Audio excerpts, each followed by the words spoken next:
Welcome to the Real Africa podcast. This is a podcast where we talk all things African films and we throw in a few Hollywood films. We hope that by watching and listening to our podcast, you watch and appreciate more African films.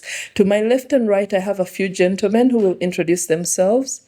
Thank you, Heath. My name is Kenneth. I love watching movies, and I'm glad to talk about some of the movies that I found fascinating. And I am Clive, or as of very recently, Cleve to some people. And so, I love movies. I love making them. I love watching them. And I just love talking about them. So here we are. Yeah, today we're dissecting a film that's about actors. And it's a very good picture. But before we get into it, what are you watching lately, Ken? Yeah, I recently watched Bugonia. I don't know if you'll ever get a chance to review Emma it. Roberts, is Emma it? Stone. Emma Stone. Yes. She's, I think, my favorite actor. I think so, yeah. I like her performances so well. I think she stretches herself so much to perform. So I watched the film. I liked it a lot. I don't know why people like the Leonardo DiCaprio film and not so much this one, because it's still, again, commenting on today's politics differently, totally different perspectives. But I did love how the approach they took on conspiracy theories and stuff. Those who are new to the podcast, we reviewed One Battle After Another, and Ken did not like One Battle After Another. He did not like it. You should watch Bugonia instead. He's in the 10%. Because the rest of us liked it. Clive, what are you watching lately? The last thing I watched with my hard-earned money, legal tender, was Avatar. And it was blue. She was definitely blue. I went to watch. And that's all I have to say about it. How did you rate it? Well, was it any different from the others? That's the problem. I felt like if you watch the second one, you've watched the third one.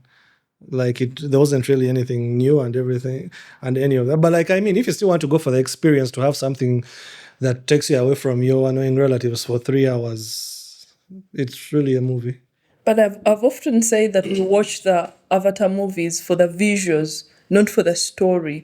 That's why it's a film we watch at the cinema, and once we leave the cinema, we don't even remember what the plot is. Yeah. Like if you put a gun to my head and ask me what happened in Way of the Water, I'll tell you the water happened.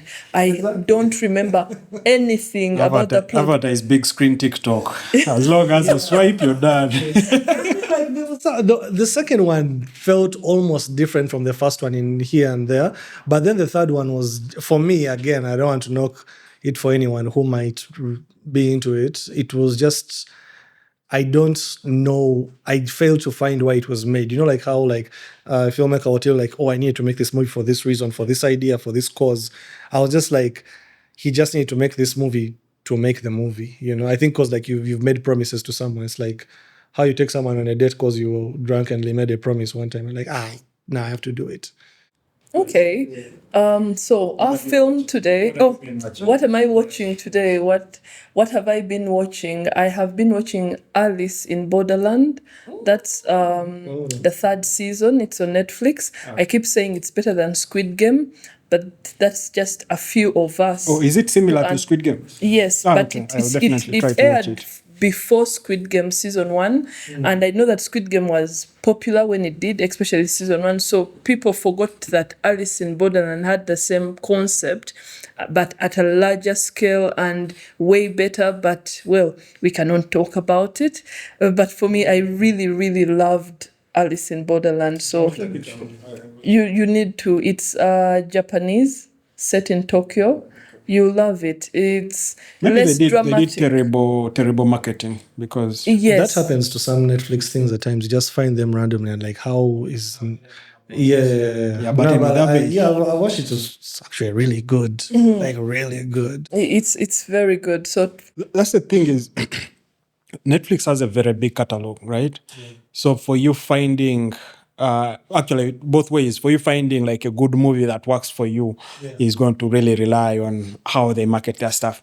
But even as a filmmaker, distributing your movie through Netflix and hoping that people actually get it. Yeah, you're banking on that unicorn effect, Also, just one thing that I've always like felt about Netflix, like you said you watched Welcome to Derry, right? Yes. And then it came out in the same month. Okay, similar in Stranger Things, right?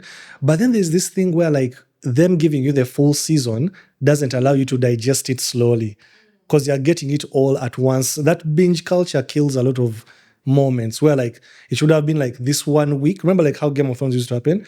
This 1 week we're just talking about what happened at the Red Wedding, right? But then now when it comes out all at once, you're talking about key moments in the season as opposed to one episode. So I think Netflix, that binge thing. But anyway, so Alice in Borderland, I feel like suffered from that because It did. It did. And those who missed it, we have an episode on distribution. You'll find it on the link there. We talked all things how to distribute your film. You have a film, how are you going to get it out there? What's the procedure? All of that. We covered it, and you'll find the link below. So today's film is J. Kelly. It's done by Noah Baumbach, who we've rarely watched his films, but it's a film that's supposed to tell us what happens to an actor after so many years, like after so many years of devoting his life to a film. What happens to him? Like, how is he? Is he as excited as we are when we go through his films? Like, imagine an actor like Leonardo DiCaprio. You can pick out over 50 films that he's been in and you love them. But how is he mentally? How is he emotionally? How is his family? That's what J. Kelly hoped to tell.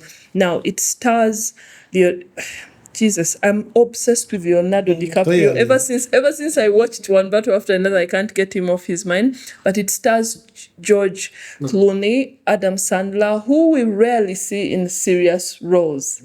Notably, like he's always in something that's hilarious, but here he's really putting on a performance. Then we also have the supporting cast of Laura Dern and quite a few. Now, I need to know, what did you guys make of the film?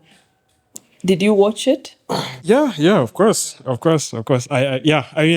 did. I've said this before, but the thing I consider when I'm thinking about what is a good film is how I feel after watching the film, right? I can look at the lighting, I can sort of comment on the cinematography and all that technical stuff. I may be impressed or unimpressed. But if at the end, you make me lean back and like, this has been time well spent. I think that for me is a sign that this was a good film, and I felt that with J. Kelly. At the core of the film, again, is the actor who, he's getting to that place in your professional career where you start to question whether you had your priorities right. And while they're using acting as the illustration here, I think this is about any other profession, right? About any other profession. And in the age that we're in now, I think the age that AI is going to replace, it has been that age of how much time do you spend with your so-called loved ones versus how much time you spend with the people who pay you, right? And this is almost that question, right? So it's not accusative. I think the part I like about it is it's not trying to tell you that, like a typical Hollywood movie would, that spend more time with your family rather than at your work. It is not trying to do that, but also it's not trying to get you off the leash. Like, it's not trying to justify that, there's some bigger goal or reason, something bigger than yourself is the reason that you're spending more time at work rather than at home.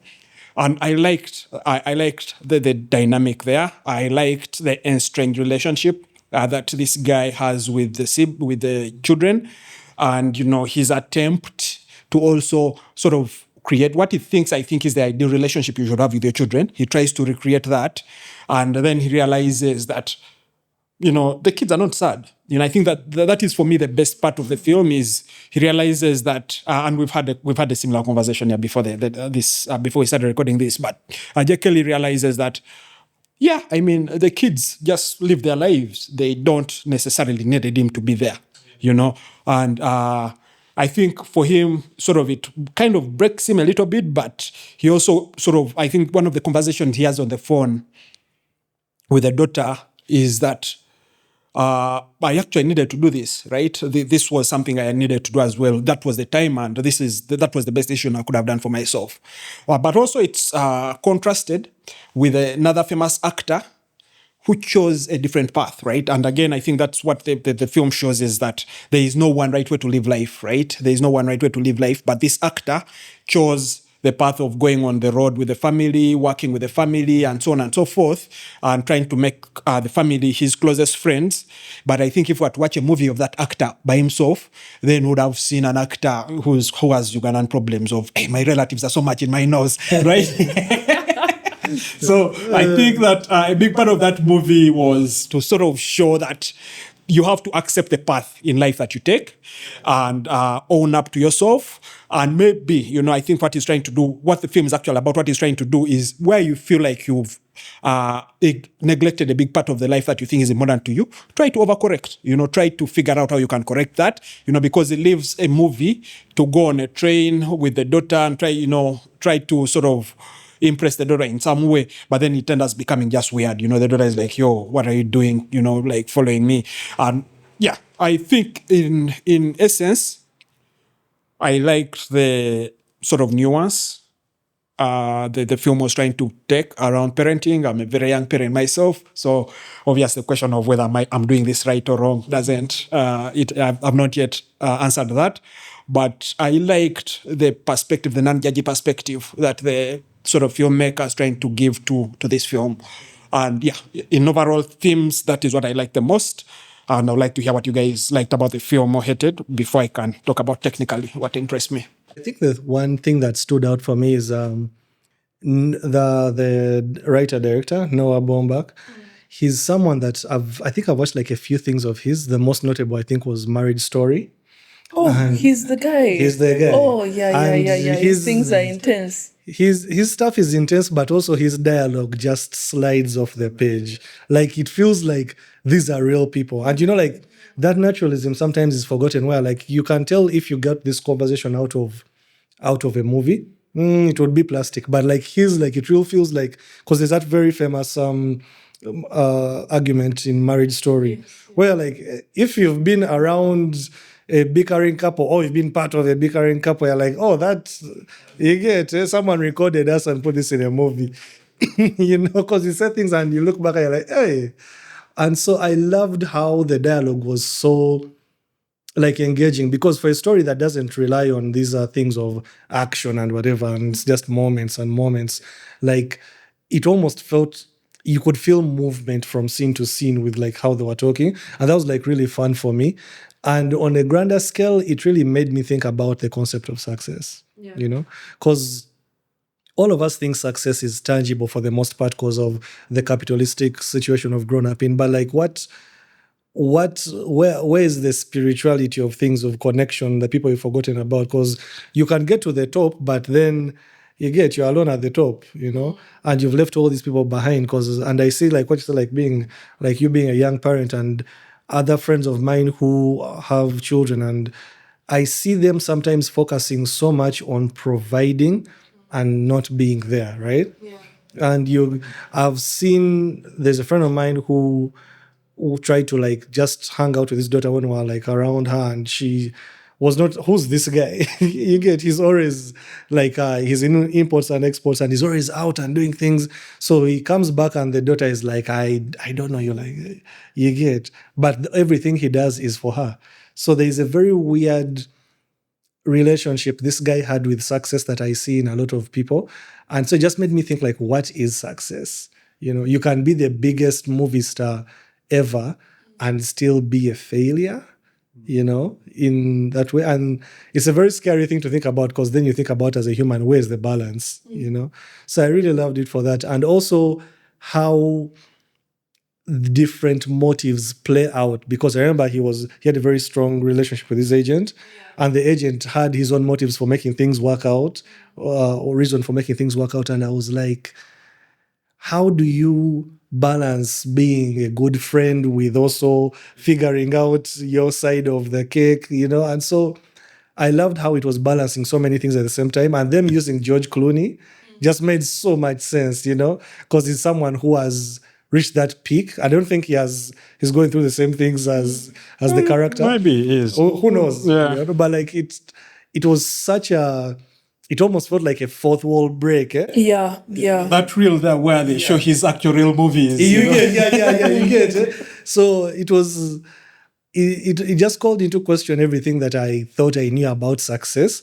And all of a sudden I'm like, sometimes we might be surrendering too much in service of one type of success instead of finding a balance. Because at the end of the day, like, okay, maybe your fans will be there at the Memorial, but the deathbed, it's going to be your people. It's going to be your daughters, like his daughters, like the character's daughters. And so if you disconnect from them, then what? You know? So yeah, I mean, me, it was just like reconciling everything I knew about ambition and getting where I need to get. The nuance was nice. It was, yeah. So for me, there are kind of a few themes because there were so many moving parts, for one. So the first moving part to be addressed was Billy Crudup's character, that's Timmy. Timmy is the friend to George Clooney's character, Jay. And Timmy feels that Jay took his life because they went for an audition and Jay took Timmy's idea literally. He took Timmy's idea because when they're out there waiting for the audition, Timmy's like, should I improvise? Should I not verbatim, but that's what he kind of said. And he gave Jay an example of how he would improvise the role. So when they get in, Jay steals Timmy's idea and ends up getting the role and ends up becoming the star. So Timmy feels that Jay stole his life. And Jay knows that part of it is true because had he not improvised the way the friend said he would improvise, maybe he wouldn't be a star. So that's at the back of his head. So even later on in the film, when they tell him, well, Timmy has now given up the case, you've won the case, he will stand down. Jay is like, I have to apologize. I stole his life. Like, though he doesn't explain that to his agent. Now, another moving part that was happening was the agent. The agent, played by Adam Sandler, had his life, his family, whom he was missing and loved so much, but he was giving away everything or giving up everything to be with Jay. Everything, to an extent that he couldn't even manage other actors. He was failing because his life was Jay, but Jay's life was not Adam Sandler's character. It wasn't. He cared. He did not care that much about his agent, and that's what Laura Dan's character told Adam Sandler's character outside of when they docked off the train.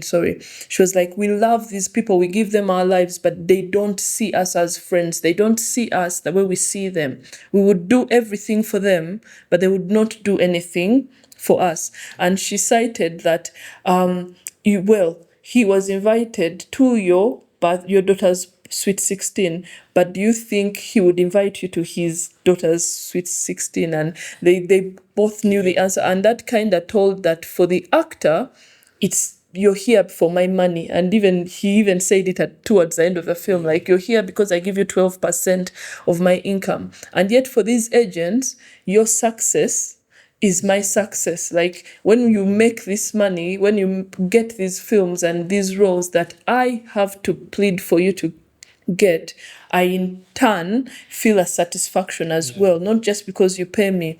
But so that was a part that also really spoke true to these bosses. Like, if you've worked for long, I did 8 years of employment, and I know that you kind of get to a point where you look in the mirror and you realize that you're living for these people, but not for yourself.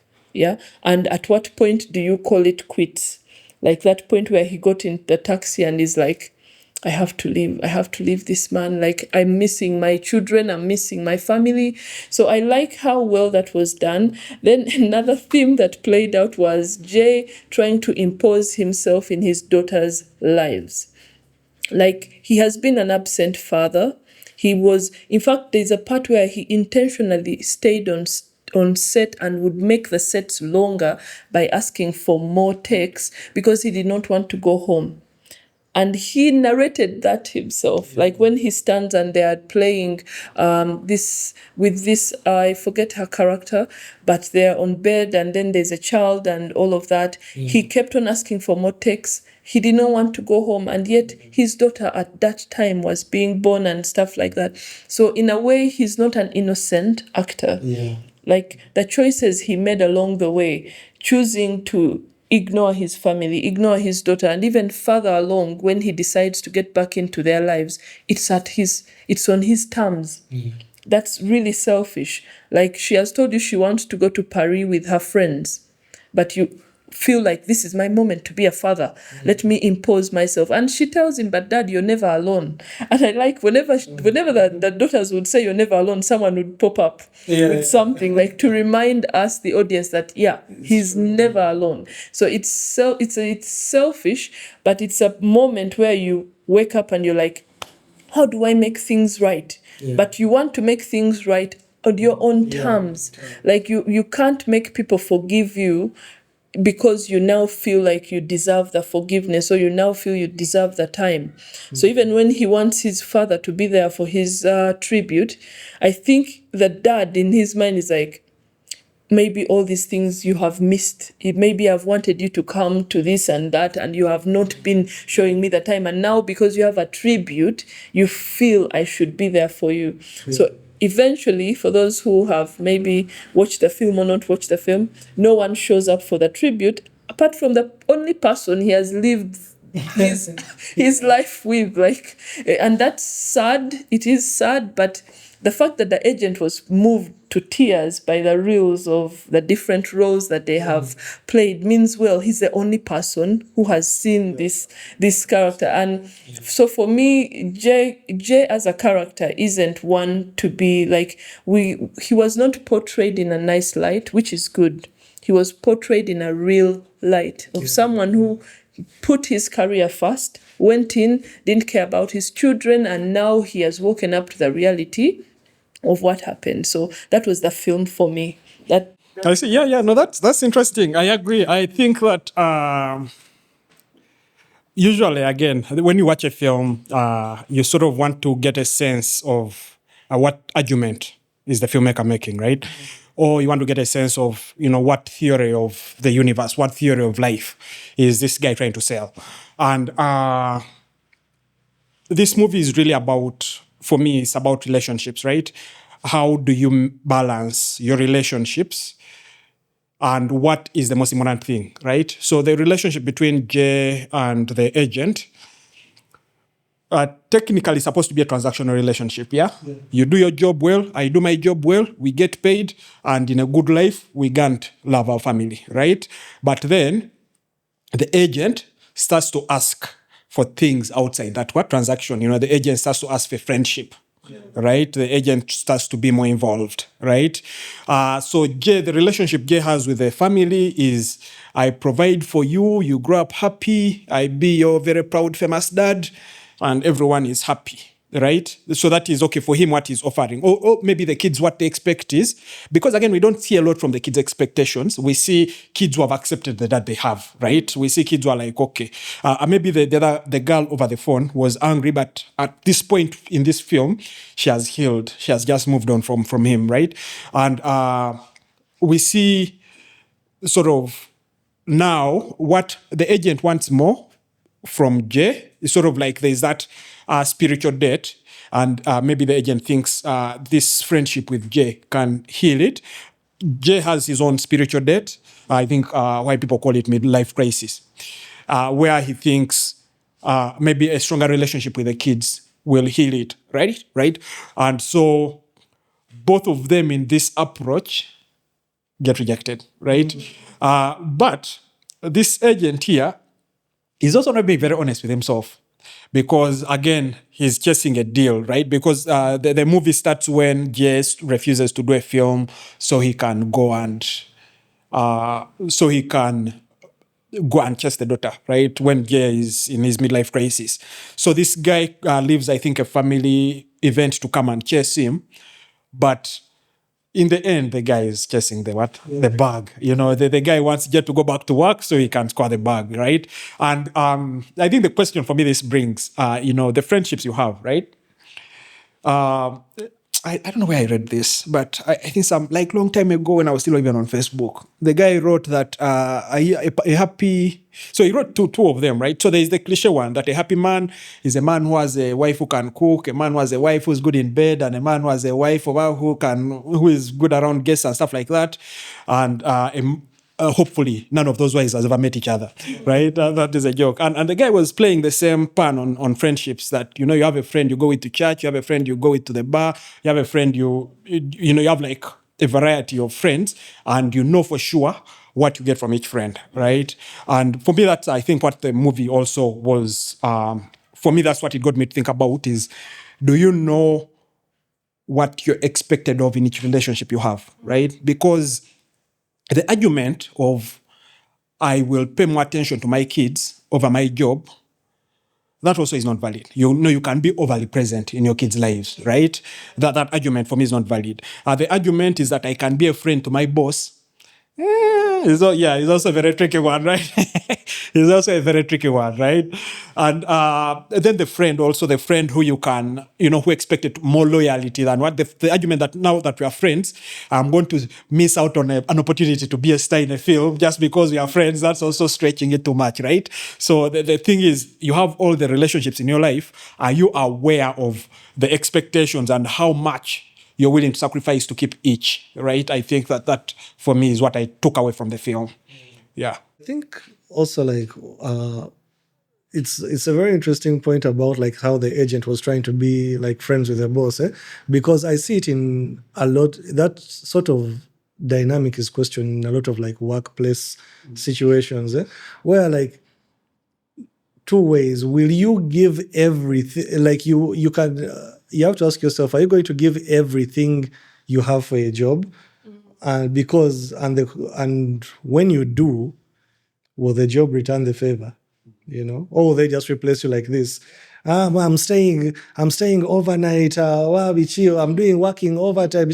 You can do all that and still just be an employee, because tomorrow, if your border takes the wrong turn, they're going to put out an ad, help wanted. You get, the company is not going to close it. So sometimes it's also a call to be like, don't give too much of yourself to something, give yourself to something that will give back just as much, just like that phrase about the daughter's invites and to the birthdays and whatever. And also when you said like the thing about him wanting these relationships at his convenience, it made me think about a lot, like our 20s were a wild time, where like our relationships were just playing things. And one of the things that I remember I used to come up with, me and also a bunch of my friends, was like, you like someone, but then they put you on hold to first go and live life elsewhere. And after they are done, they come back. And there's something deeply narcissistic about that. Like for you are supposed to be in storage, just on ice like something, and until they come and thaw you and you get and then now and so like I hadn't actually actively thought about how selfish that is, because I'd seen it, but I was like, when you mentioned it, I was like, this guy is deeply like in his head the world revolves around. Yeah, exactly. The world is going to wait for him to be ready for it. To be ready. But these are human beings, with their thoughts and feelings and whatever. Like, so it speaks a lot to the selfishness of humans, but also I think there is a certain kind of narcissism that being in that life gives you. Being a superstar where everyone is at your beck and call. You having however many assistants to do things for you makes you now blur the lines that you think also your family is supposed to be just there waiting for you. And it was a very good reality check, where people are like, no, we're not. You get, that's not how reality works. Yes, you are big, you have all the money, your dad, whatever, but let's first know that you're also a human and we also have our own lives to live. And I think it's a good wake-up call for anyone who wants to put anyone on ice. So I'm writing a film about witchcraft, right? And so I've been researching a little bit about again, as we mentioned in when we reviewed Becoming a Genefall, I want to show why these practices that now we call witchcraft, actually what value they added to society as well, while also, like showing why that's stupid today, right? But a big part of that has been the channels on YouTube of like witch doctors that interpreting dreams, and it's mostly like very mediocre psychology, right? Psychoanalysis, yeah. So I've been like going through a lot of those to sort of get the essence. Most of it, by the way, it has a lot of historical knowledge, right? So the guy is going to tell you the genesis of like the gods, what Mukasa is to Ndaula and things like that, the Buganda gods, right? And that's like almost knowledge that I never would have gotten anywhere else. But one of the things that I learned, there's a guy called something Munabudu. Fuck, I'll put the link. There's a channel, right? So the guy was talking about what Baganda call Okola Lubala Asoka. Okay. Yeah, so this is, and again, you're scared of Lubala, I see already in your face. But let me first even give you what Lubale means. So in Buganda, Lubale, the universe is Lubale, right? Yeah. In Lubale, there is Mawanga, there are things, there are thoughts, there are what, but everything is Lubale. But each family creates its Lubale as well. So it's the same word used with the two meanings, but your Lubale would be today what the white people would call your model of organization, right? So when you see things like capitalism, what if Baganda had made up those words, they would have been Lubale, until Lubale, except you named it after a person. So your family, whoever created that model would be the person they name it after. Things like Mosisi is Lubale Mosisi, is not a god. God is a very Western thing, but Lubale Mosisi is a model of lightening, right? Lubale Mukasa is a model of like rain, right? So if you go to someone who understands that Lubale, someone who has that knowledge, they'll be able to stop the rain, they'll be able to predict the rain. So basically that is what the Buganda culture was about Lubale, right? And so this guy says that at some age, a child has to leave the parents, right? So in Buganda, when you grow up, usually you're labor, right? So your mother is going to struggle to raise you. At time you're 4, they'll start sending you. When you grow, they keep sending you to like giving you bigger tasks, yeah? But then what white people call adolescence is you're starting to find your individuality, right? In Uganda, you're starting to ask, why am I going to fetch charcoal? Right, rather wood. We didn't have charcoal then. Why am I going to dig? Right? You're starting to separate yourself from your parent, right? And that's around maybe 13. So at that point, your family has to go and make you find what they call Lubala Soka, which is you go to, they call them Mikolo. You go in the savo, they shake the things around your head. Yeah, you're scared of this stuff now because the white people obviously made it feel like the devil, right? It's new to us. So you go and they do Mikolo on you. But part of that is now to give you challenges. So these guys here, again, they're the elders, they're the wise people of the family. Usually each family has its own Lubale, right? So the wise people of the family, they have the history of the family. So usually you remind them of someone, right? So they'll be like, buno obuze wokulume enjala jajja we biki yabulina oba kitegeera buno obuze obokola ki omwana afuka ku buliri tata biki yabulina biki. So now they send you to go and do, like they'll send you maybe to go and climb over mountains, those hills over these hills are for what? By the time Kampala was all just hills. Yeah. So most of actually Buganda was just hills. So they would send you to go and do that. But a person so there are two kinds of Lubales, right? Apparently. There are Lubales that are born. Yeah, so these are weaker Lubales, and then there are Lubale, there's Lubale the creator, the Lubales that are created, which are part of Lubale, the universe, right? And so the way they would send you is if they find that you're one of those people who has the Lubale, so the Lubale, the created Lubale, not the born Lubale, your task would be extremely hard. Usually your fate is to suffer for your family, right? So you have your family has a big debt that is almost unpayable, and your fate is to suffer. So part of that is to teach you in a way of accepting suffering, right? And so to make that Lubale, you'd have to walk 8,000 miles on foot. Do you get a choice before, or they just choose you that you? No. So you don't have to do your Lubale. Yeah.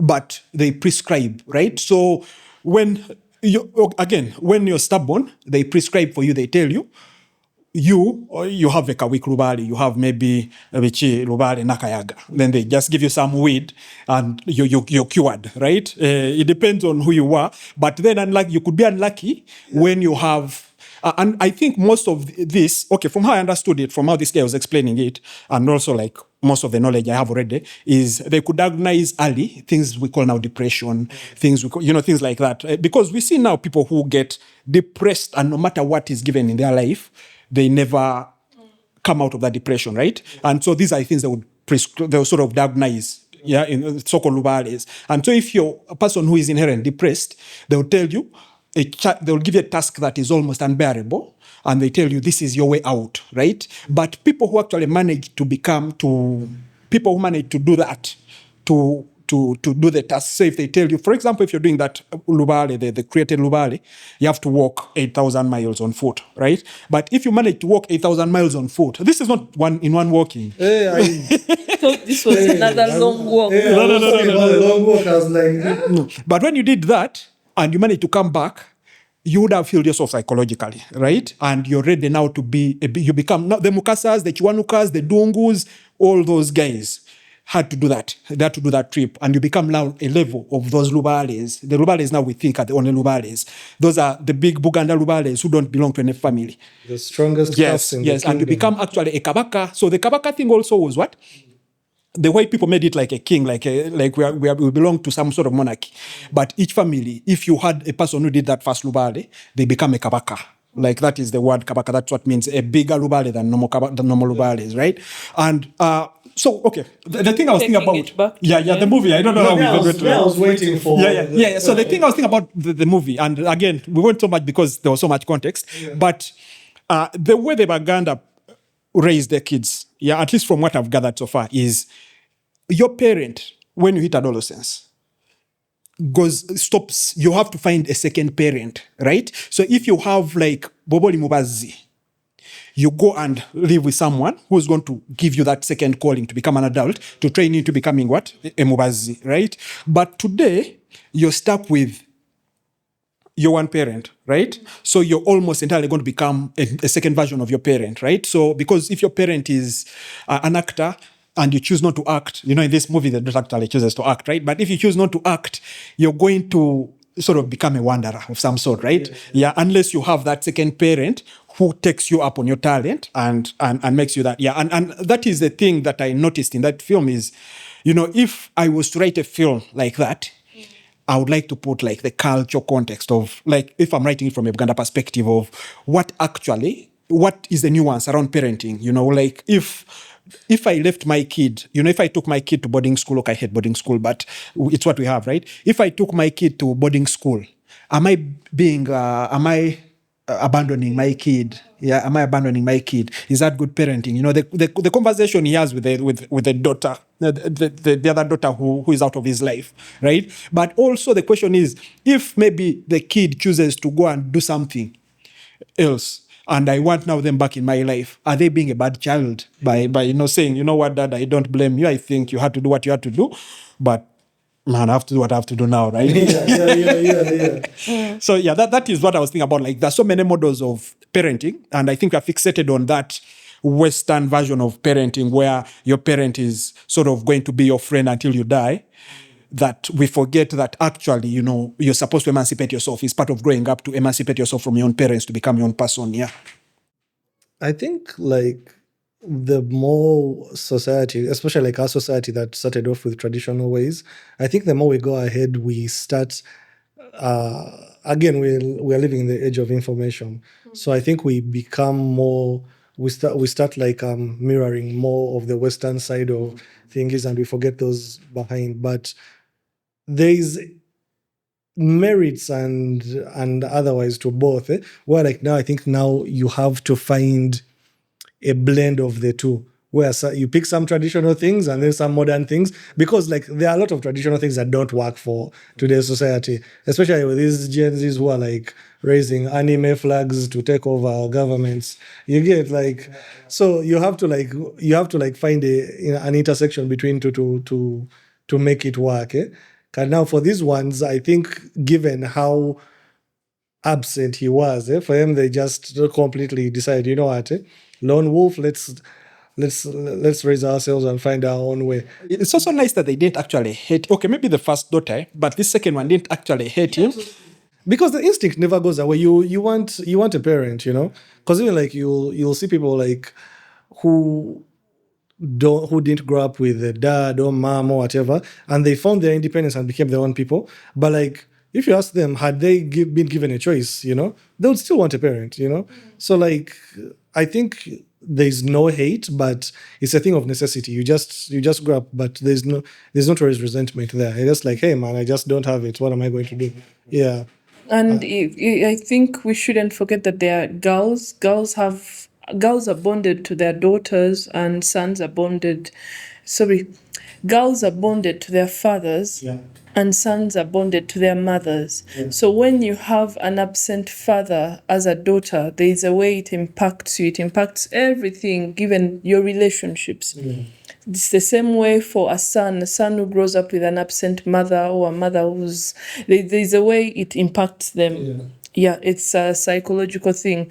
So for him, as an actor, to have two daughters, imagine even just having one is too much. Right? Now Yes, you have two daughters and you're absent from their lives, and of course one is going to be rebellious. Another has an entire family that Jay is absent and has to be reminded about all the time, and he shows up in their lives like once a year, like he pops up out of the blue and he wants them to do things. And that scene where Jessica, the older sister, takes him to therapy, because I think she's been going through therapy to try and heal from the father wound. And the therapist probably recommended that, bring in your dad. We read your letter to him. And Jay couldn't even sit through that. He was like, I'm not staying. I'm not, like, Jay is not a character to love. He's not a character to love. He's a character for us to feel his emotions, but it's not for us to even like him. And I love that the director did that, because I feel this would have been a totally different movie if we had the tribute and all his family showed up. It would have been. He doesn't deserve it. Like, I feel seeing him there by himself without friends, just his agent, watching that told me, you have exactly what you deserve. Just one. Because even your best friend is not your friend. Timmy isn't your friend because you literally stole his life. And then there's a scene, oh my goodness, I had forgotten about it. Remember earlier in the film, there's a friend of his who passes on. And then Jay has this memory where he's remembering the last time he saw that friend of his or that colleague. And the colleague was down in the dumps and asking him to, like, show up for him, like, come act in this film. I've changed the script for you. I have made it better for you. Then Jay's like, I don't want to act in that. Then he's like, at least put your name. Because, when it's like having a friend who is popular in a certain sector and you need them to just approve, to endorse of what you're doing. And because they are your close friend. And imagine, really, Noah did such a good job now that I think about it. That friend was making him a meal, because of course Jay isn't going to make his own meal. So the friend has to hand him the meal after he has rejected. He rejected everything. Like, he refused all angles, because the guy went from acting my film, then it went down to just endorse it. And he's like, if you want money, I'll give it to you. Because he's often throwing money as a solution to everything in his life. Like, your friend just wants you to do something with him. And you're like, if you want money, I'll give it to you. And he's like, no, I just want to make a picture. I want to make another film. Just help me. But he won't. So Jay is selfish. Jay isn't a character to love, and I hope to God that Clooney isn't that in real life. I'm hoping to God, I because don't agree with your conclusion there. The person he embodied in the film is not one to love. I think that's okay. Again, I think the conversation I told you guys about the Lubale, right, is the same thing with this therapy thing, right? The daughter, for some reason, thinks that because the same almost pseudoscience stuff, right? That when we go and talk to this guy about some weird shit, then that's going to strengthen the bond, right? And again, Jay is wondering to himself, for me, is this worth it? Yeah. When you have kids, and I think most people actually who are scared of having kids, that's the same question is, are you going to give up your life now and start living a toddler's life, right? Because that's the thing is, Jay is his own person in the end. He wants his own things and he has the right to want those things, right? The contract that you have with your kids, first of all, is I've given you life, right? That is one thing you should be proud of. And second is I'm willing to provide for you, right? It's a very complex world. If I, like, at least if I can guarantee that I love you as my child, there's no abuse, there's no like that negative stuff, then you have to also give me the benefit of doubt that I'm my own person who has to live my life. For me, that is the perspective, okay, that I thought makes sense for this movie. And also, this guy here, the dead guy. Yes. Hey, I mean, you have a friend who lives on his brand. Yeah, the reason the guy would refuse to work on your work. Again, your friendship cannot be, because again, it's also like, okay, we are looking at this from Jay's regret, right? But Jay is also regretting taking the friend's role and whatnot. So it's not like a regret of things I did wrong. It is that this is the path for me that has been drawn out. Because that role there he took, I don't think his life would have been as good if he hadn't stolen his friend's role in the what?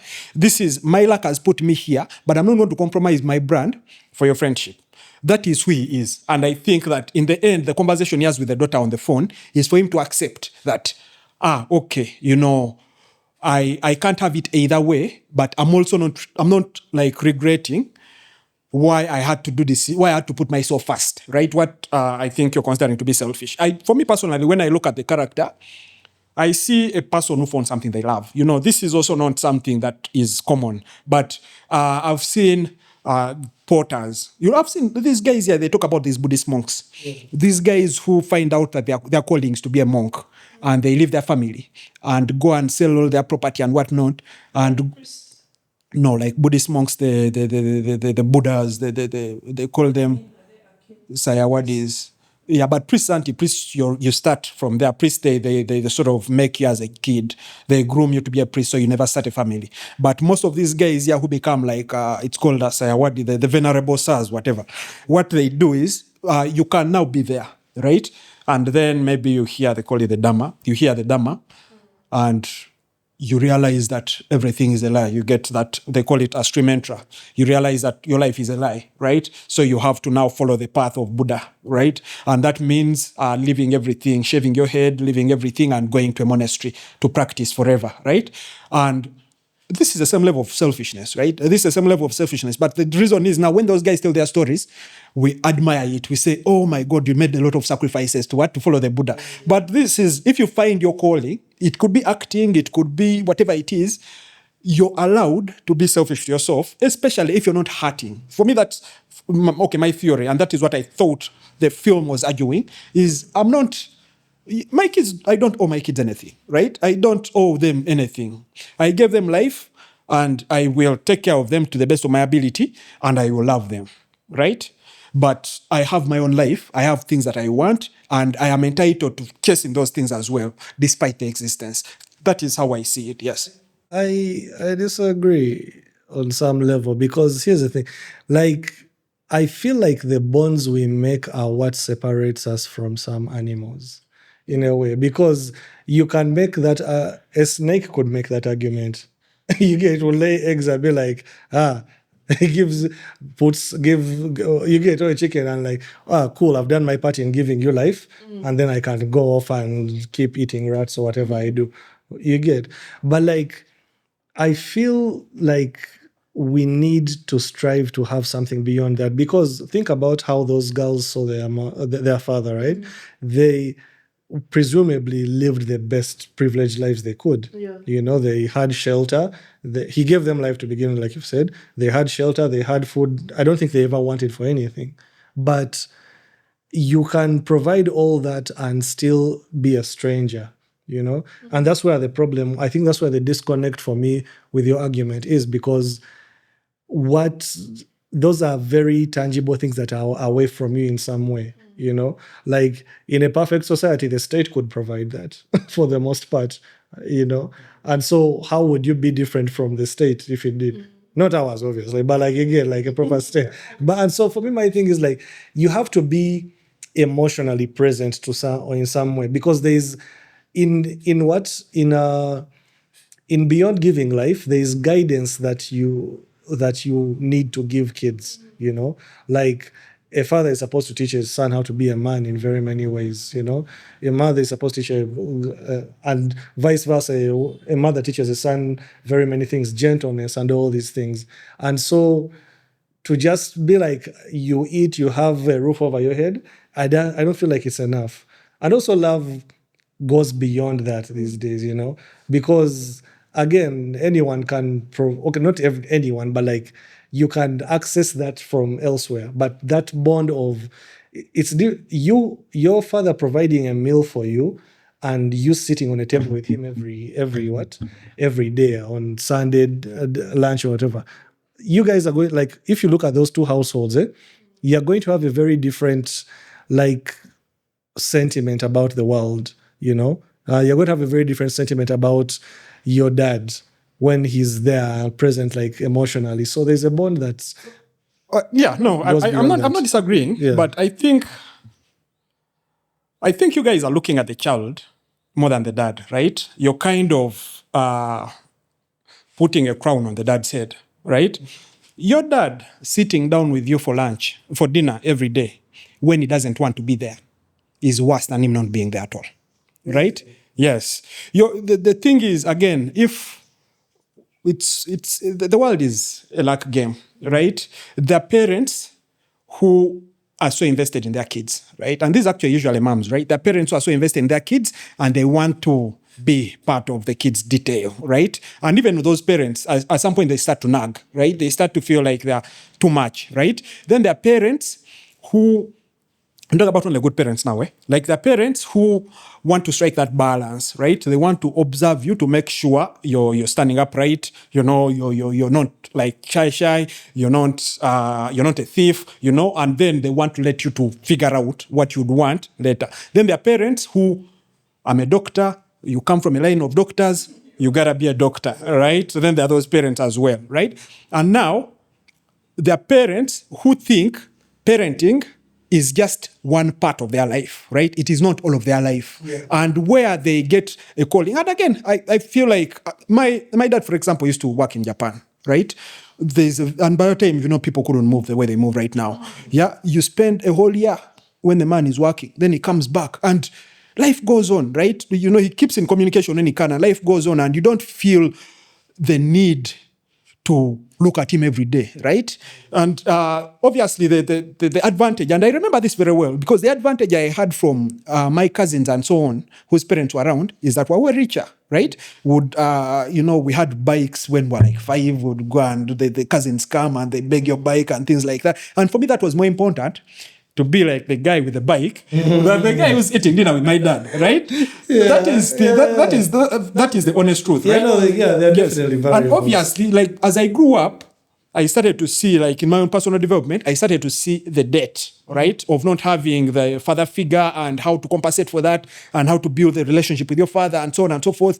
And then I actively chose to do that myself, right? To do that myself. But when of course, when I hear his stories and because his father was the first Catholic in their lineage, right? And they had to drop away all that witchcraft stuff, and also you all were witches? No, everyone. Before white people, you think you were not. Everyone was a witch. What we call witchcraft now? Your parents, your grandparents too.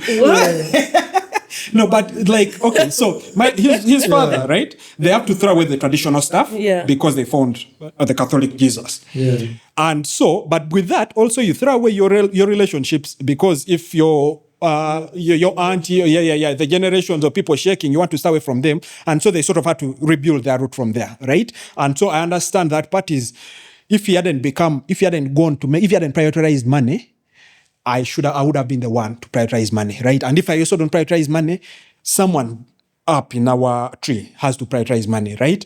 And the question is now, what is the right balance, right? What is the right balance? And the thing for me, I know from my family is love was there. You know, when the man is there, he shows you that, you know, he loves you. He looks at your books and he complains about you not getting the marks. You know, the way the Buganda parents show love. There is nothing else, right? You'll be eating well, doing like that. They're like, hey, that's what I'm that is like his whole parenting, right? And like now, you know that, right? And of course, I've watched so many movies. I've seen so many models. And I think that's the beauty of movies. I think maybe that's why I'm starting to movies is I've seen so many models of parenting. I know the things that my dad did for me that in his mind is the best way he could have raised me that I'll never do for my kid. Yeah, for me, I don't beat my kids, for example. I don't, no matter what they've done, I try to figure out the way to make sure they get it a different way, right? But I don't imagine a world where I would have convinced him. To none. Yeah, that came from Ukpa. Me, I was a thief when I was a kid, by the way. So I would steal money from his wallet. Right? Yeah, like I don't imagine a world where that is even conceivable by him. But that doesn't make him a bad person. And okay, for me, that's the thing I liked about this film is it's sort of making the argument in its mild way that this gay guy, his path is different. It's not the conventional path, but it is what it means to be human, is for you to just accept that this is my fate. Yeah. If we had forced him to be a parent over an actor, or if we had forced him to be a good friend over the guy who takes the opportunity to become a superstar, or okay, the other part, maybe that was cruel. The old part, I'd even forgotten about it, where the guy refused to do the film. Yeah, okay. That part, maybe that was actually really bad, right? But still, if you have your brand you've struggled to build, maybe it's much better than what? Than being a friend. Tell the guy, let me give you money to go and find another actor like me, but my brand is more important than your film, right? I think that's also a valid argument. Jene, selfishness, in this case, I don't see it as you have to have that. You have to balance also like your humility with your selfishness, so you don't get taken a ride of, right? I think that is, yeah, okay, that I understood it. I enjoyed this film so much. Like when I watched it, I was like, this is one of the best films I've watched as well. No, I agree with you. Like, there has to be a balance between the two. Yeah, but like for him, I feel like there was no balance. He completely, yeah. In fact, at least that's what the movie is trying to convey to you over and over again. They're showing you ways he could have done better and still chose the other route. There's a part you've said that I gave you life, I gave you life. Now, I don't know, I'm overview that our kids don't owe us anything, but we owe everything to our kids. You know why? They did not ask to be created. There is no child that came to you in a dream and said, Father, please go, unless it's Jesus Christ. I think the only child in this world who asked to be created as per divine authority was Jesus Christ. Yeah. The rest, you make the decisions that you make and end up with the kids that you end up with. The kids owe you nothing. Even in their older years, the kids owe you nothing. You gave them life, but they did not ask that of you, unless you're now God. But as parents, we owe everything that we can within our financial powers. We owe everything that we can to our children. They don't owe us anything. It's that cycle that continues. So even them, when they have kids, they owe everything to those kids. But I know that there is this rather traditional take of, I gave you life, take it, that's so. But the kids didn't ask. They did not ask that of you. But that is also not fair. No, because at what point did your kids ask you to be their dad? Yeah, but they didn't exist. That's the point. That is the whole point. The argument my argument is, yes, you the argument made a choice. You made a choice to have them. So the argument of I gave you life, right, basically means that the thing that is complaining now, it wouldn't exist, right? That is the typical argument. Yeah, and I'm not saying that is like a reason to abandon, neglect, abuse in any way, right? I don't think that is. But the way I'm looking at this is a way to also absolve yourself that this, first of all, if you're providing if you're doing your best to provide, don't carry guilt of an ideal version of parenting, right? And that is, for me, I think that is the argument I was making. You don't have to, you don't owe your kids, as long as you're providing from them correctly within the society you live in, you don't owe them anything, right? You don't have to become some sort of messiah symbol. Again, most of this stuff is dramatized by bad stories. Yeah, where you have those white kids. Remember when we used to be kids and we see like the white kids talking back to their parents. It's like, hey, I told you to stay. And like, no, mom, fuck you, mom. Things like that, right? When we're like, oh my God, these kids can do that. That is not good parenting, right? Okay, it's one way of parenting, right? But it is not like the ideal, it is not the best way of parenting either. Your parents as well, they don't stop being people. They what? They make you, they give you life, right? You have to, and I think it's a good balance as well. So the kid grows up with that health, knowing that even me, again, we were having the same conversation about, am I ready to have kids? Am I not ready to have kids?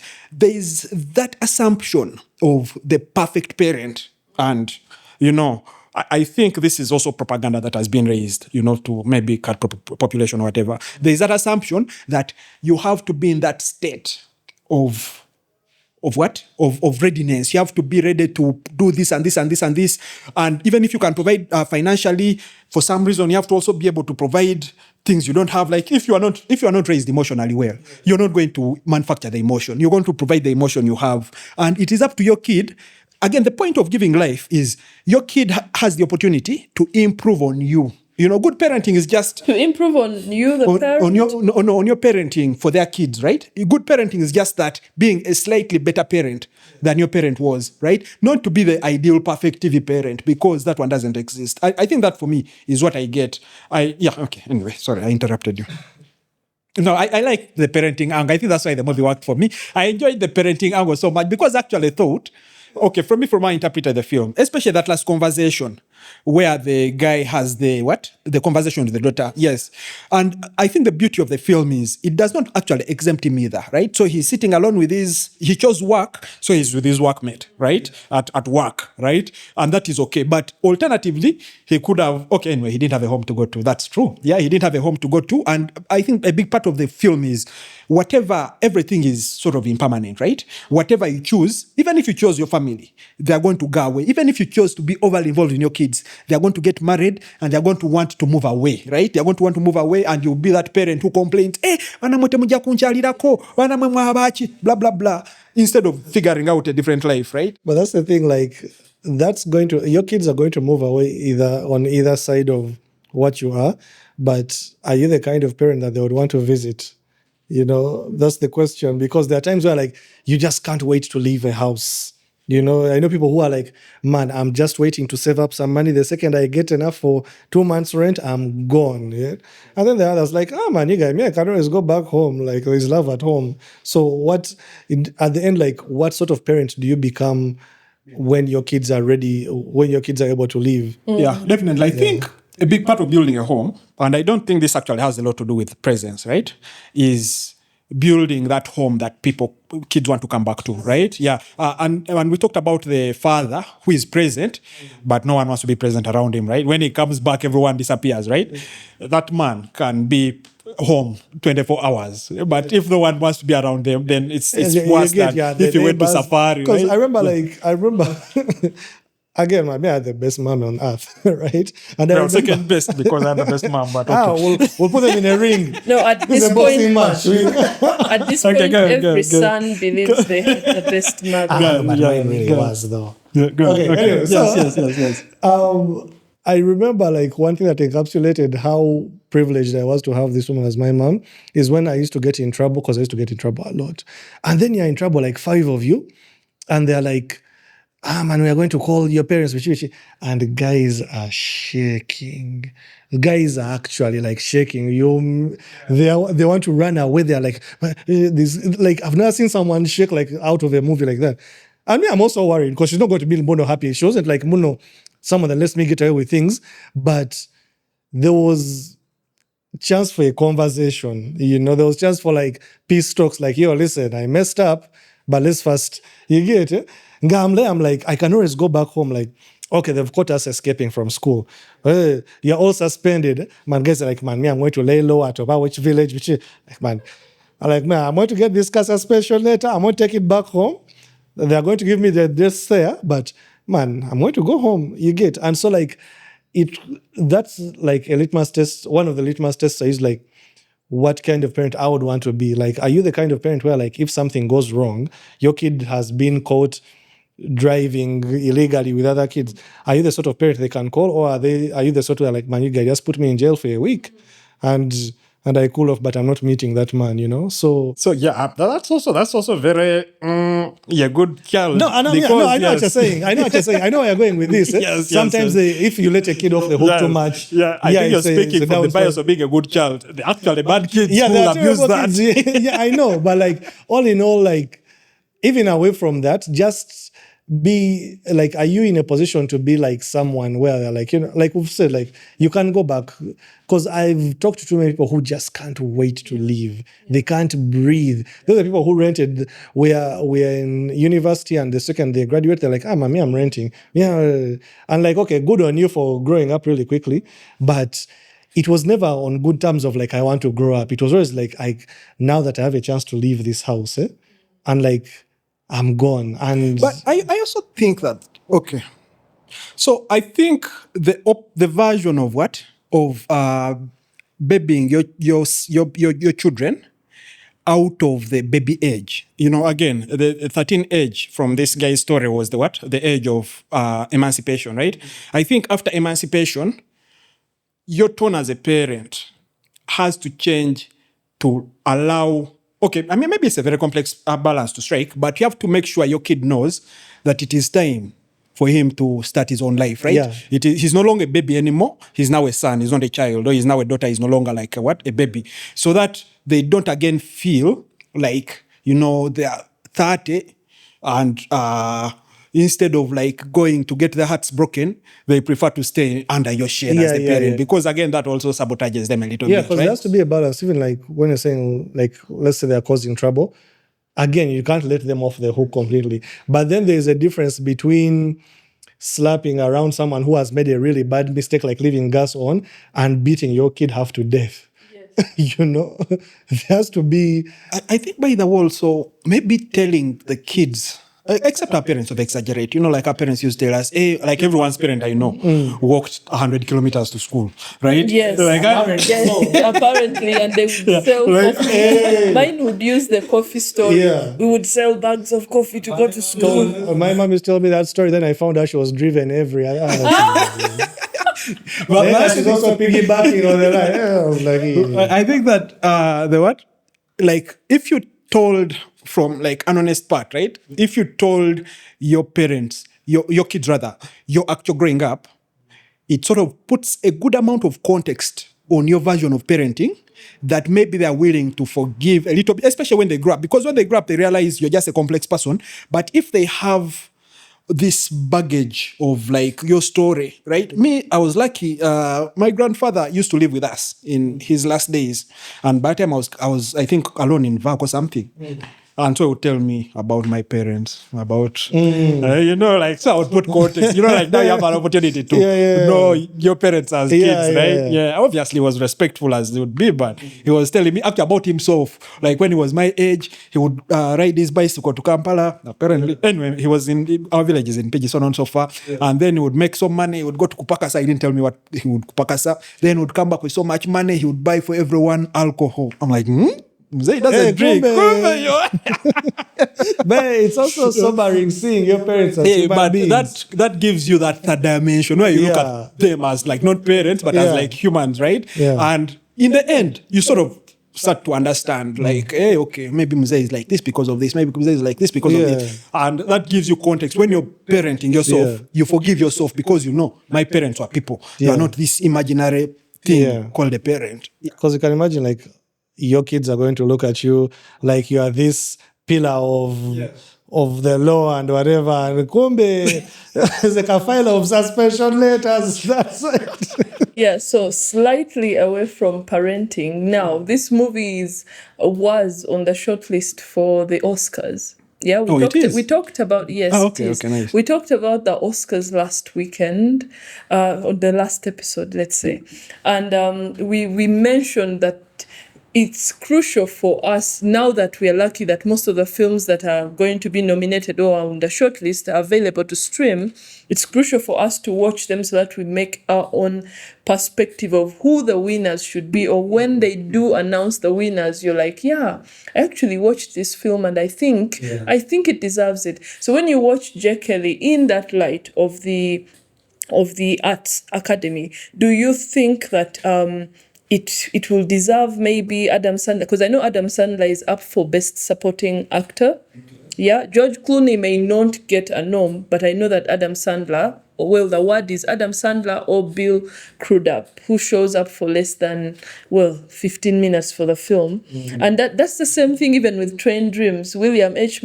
Macy is up for Best Supporting, but he shows up for less than but yeah, his 15 performance minutes. was So there's no strong. small roles. Yeah, But there his are no performance small was roles, strong. Yeah. but now you see people taking away awards when they have performed for just 10 minutes, and yet the guy, let's say now George Clooney in this case, isn't going to get. I don't think he can hold up against the other people who are going to get Best Actor. So when you think of J. Kelly in an Oscar light, where do you think it stands? Where In, So where do first you of think all, in it the stands? category, because it All depends of on the them. category. As a best picture, as a Actor and actor whatnot, performances, yeah. like everything in general. So you're talking cinematography, Everything. lighting, everything. Where do you think you would So- put it? So this is an Oscar film, first of all. It's Oscar Oscar bait. baitiest of them all, right? And when you think about the Oscars, you have to think about who is actually making the judgment, right? These are all actors, these are directors, these are the people whose life is explaining, right? And the film, again, the nuance bit sort of justifies their selfishness, what you guys have called selfishness. I think that you can't take for granted. He sort of baited them well, and it has to go with one. Adam Sandler, obviously, I don't like Adam Sandler's performance, I have to admit. But I know why. Adam Sandler is a beloved, strong actor in Hollywood. He's not, his performance is authentic, but he has that normal dad look, normal person look that is not like the very superstar-ish, even if he does actually very, very big projects. And I think most actors wish they had it. So that's why a lot of people gravitate towards his performance. So I see him obviously scoring that. I wouldn't be surprised. It's not that I don't like his acting. He's a good actor, but just that. On the political side, he does come from the right pedigree. Yeah. I didn't want to talk about that, but that most definitely You want to is. get us counsel? That most definitely is. That most definitely is. Have you guys watched the Dave Chappelle thing? I've seen buzz around it. I can't wait to get we go home on. and But watch let's- it. I think best performance, best support. I actually don't know why. I thought Clooney's performance wasn't bad.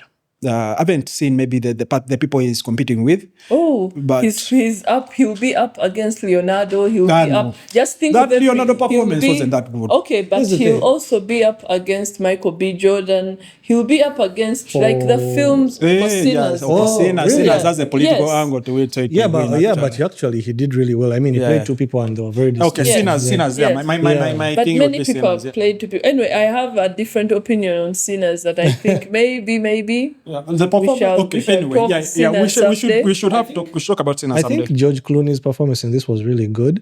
The problem for me with it is it wasn't different enough from others. typical George Clooney. You Yeah. get like when we go back to like or at least one of the all-time performances where someone really changed for something was Heath Ledger for the Method acting. You get like away from the method acting, but like when you see him in like let's say A Knight's Tale, and then you see him as the Joker, you're like, this is a very different thing. But now like this was George Clooney acting as George Clooney. It was too natural to him for me to be like it challenged him, and I think for me that's what I judge things by. Like if I know an actor well enough, I want them to do something that's so out of their wheelhouse.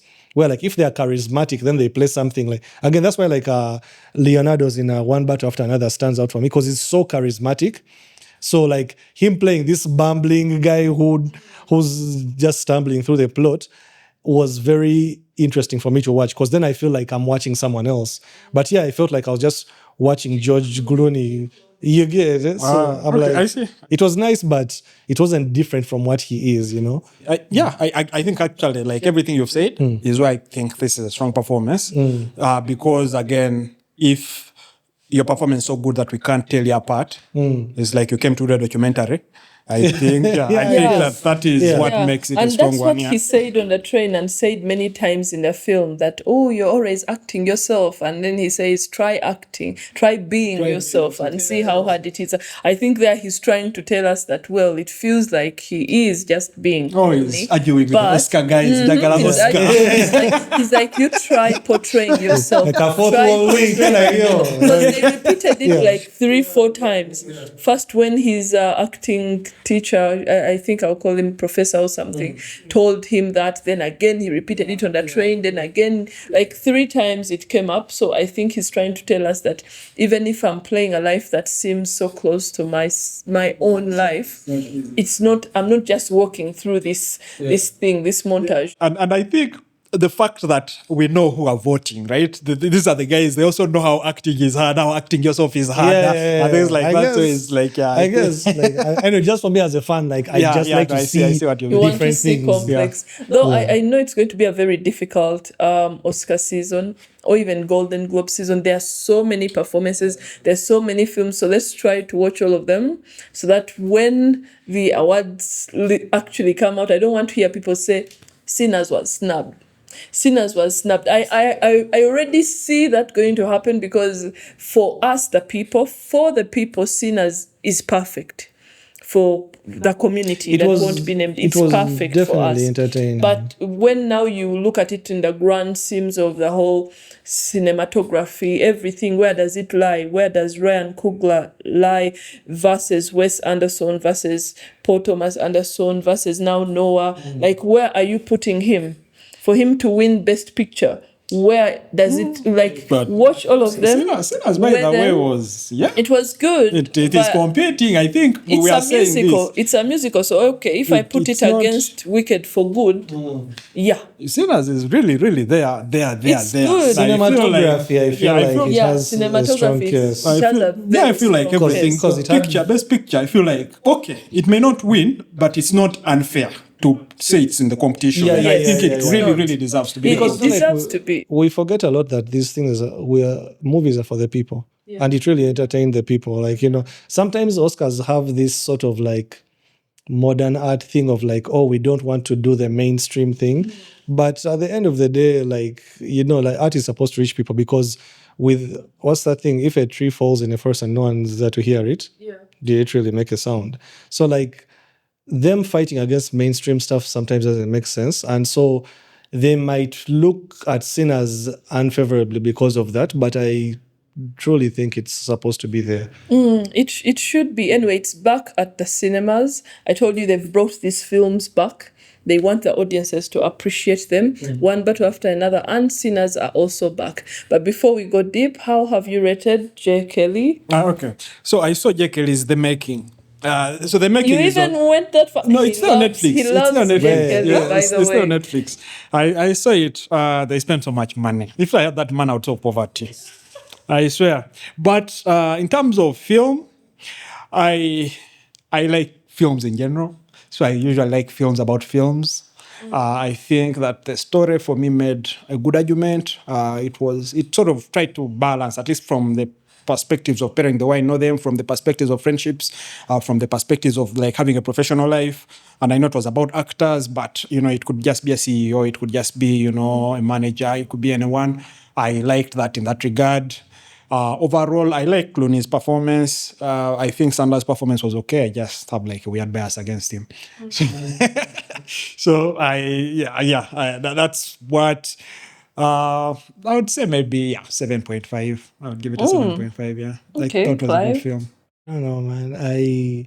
I enjoyed it for what it was. Again, I loved the scripts. I loved like the characters were really strong. It jumped off the page really well, but it felt like a very well done Hallmark movie. Yeah, like very well done, but also like very run of the mill drama. Like where like it didn't change my life. It didn't. I was like, Okay. cool. I see. Moving on, you know, like I enjoyed it as I enjoyed it as I was watching it, but like After that was it. I was like, what about nice. this? Moving on, you know, like how you have like a really nice ice cream And then, so like, I think for me, I'm going to put it at like a 6 there, a solid 6. It wasn't a bad movie. Someone who's tougher than me at giving marks. Yeah, he is. He's now proving to be tougher. I feel this movie would have rated higher for me were it not for the fact that the studio came out this year. If you watched the studio, the series, Seth Rogen, it had now a more, like it went deeper. Everything you're loving about Jake Kelly, the studio did it. And so it felt like, had this movie been released last year, I would be like, yeah, we finally now get to see some behind the scenes of Hollywood, like what Entourage gave us back in the day. But now the studio has come in, and the studio is like, it has done this beyond. It has done this beyond because you have all the moving parts. Because like the first 15 minutes of this movie gave me the studio. Like I was, that fast moving dialogue, this is happening on set, they are moving this, they're moving that, then the actor like perform, and he performs, take it again, he performs again, like that was the studio for me. I see. And even they tried to do some one takes. You could see if you followed along in the film, like when he was in Italy meeting the dad, they tried to do some one takes and you could see them. Then you remember that the studio has an entire episode that's a one take. That's like, I think the third episode. And you're like, so the studio stole the light for this film. In a way, it's the same thing. But the story is like so different. Yeah, the story is different, but I mean It's the the same things system. The behind style, the style of shooting. I also don't see there's it. everything. I feel like anyway, The style of shooting, everything is the studio. Now you need to go back and watch the studio. No, what the studio, I actually remember it very well. What I know about the studio, again, the studio is comedy, right? So it's shot to be funny. And you can see this in the shot. Again, the relationships and even the shots, the way people are sharing the screen, basically, right? And this drama, this thing is a real drama, right? Yeah, it's a real drama and supposed to be tough. It's supposed to sort of make you question a few of the assumptions you have about relationships and stuff like that. And also, there are more singles. There are more frames where we are seeing just George Clooney, so we can sort of see him, right? And yeah, okay. I mean, they show a little bit of like how they make a movie and whatnot. But that is also to, the way you say it, to show that this guy prefers making movies than being at home. Less than the studio, they are showing how to make a movie just to show that this is how they make a movie, right? This is a drama around making a movie and stuff like that. So no, for me, I meant it not the story-wise. I meant the being captivated by the behind the scenes, by having an actor's life, that world, we've been immersed in it at the start of this year.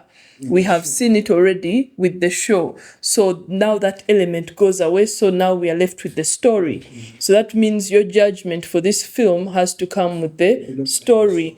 Like, are you captivated by it? Have you loved it? Because if it is all these behind the scenes, we have seen it better. We have seen it better. And it's the same thing. There's another thing that happened last year. There's a movie called Black Bag that came out at the start of this year. Michael Fassbender. Remember, it's a Steven Soderbergh picture.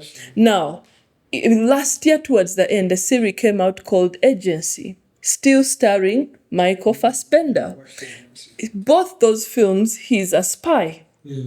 And the series is better than the film. So when the film came out, it felt like the film should have come out before the series because the film lacked completely, because his performance in Agency is way better than his performance in Black Bag. And so Black Bag fell flat.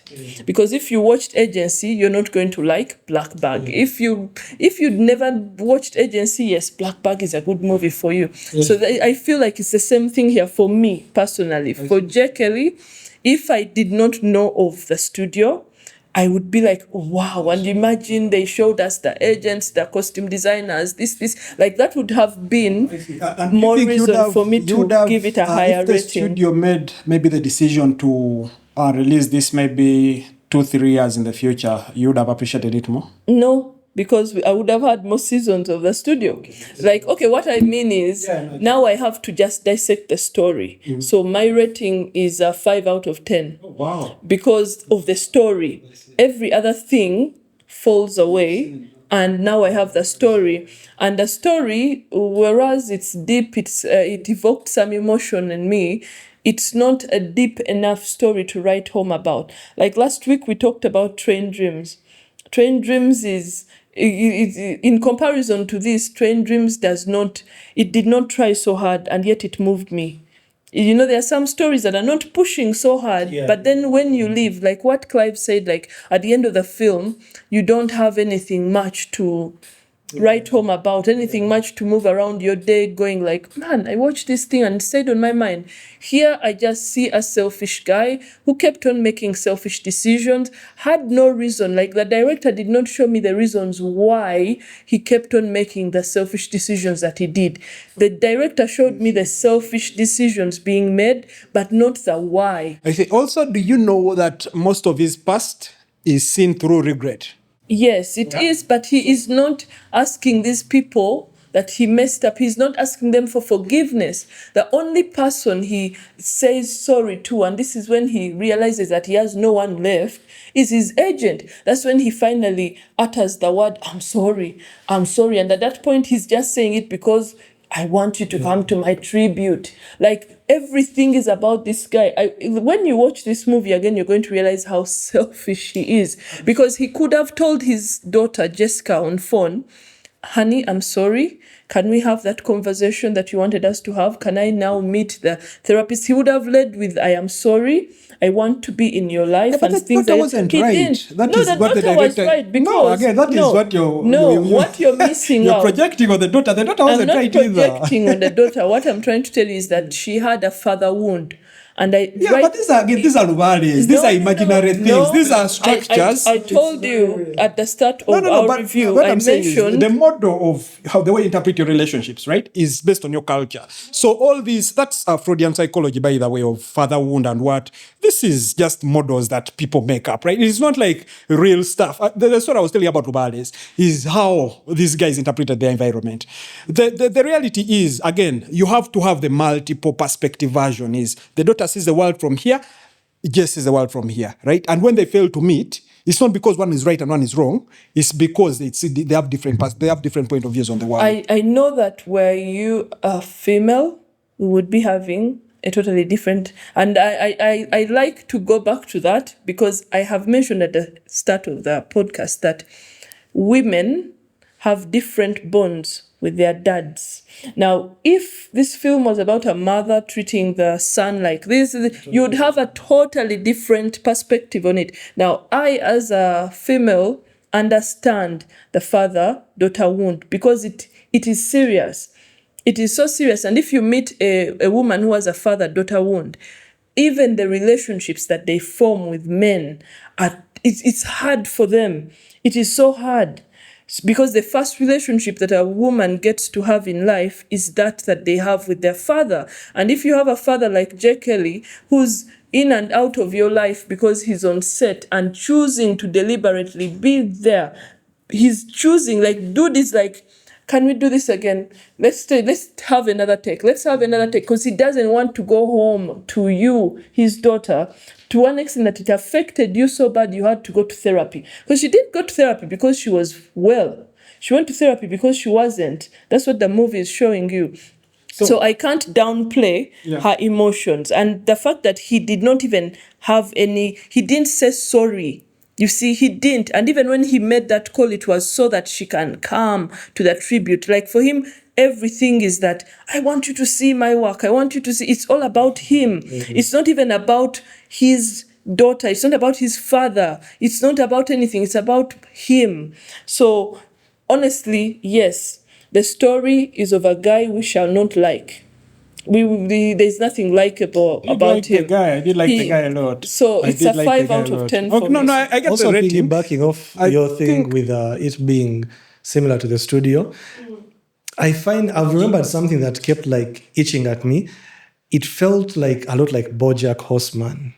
Oh yes. Because like I remember like when I was watching, I was like, this is Bojack. Yes, You get- because he also had Yeah, similar he's also for him Yeah. he was a washed up what was it, sitcom? You know, like Yes. Okay. Yeah. So Actor. yeah, He was it's yeah. also an typical again. That's actor. why Yeah, I'm he was saying an it's actor. a film made for the Oscars, and Yeah, the way because I you kept paid like the I remember like Oscars there was a is point where I kept comparing it to like, oh, this is Bojack. This is doing exactly yeah. what So- he In did. fact, I hadn't even thought Yeah, about I think- Bojack, but yes, it I is. think like the archetype of the story is do a portrait of a person, right? And this time they're doing a portrait of a very successful actor who is going through this sort of midlife crisis, right? Yes, but maybe what I wanted us to take away is sort of like Western psychology is just one way of interpreting your frame of mind, right? It's not right. This whole talk of maybe, father wound, these my God. these words here, and therapy altogether. You guys are going to see the Gen Zs now.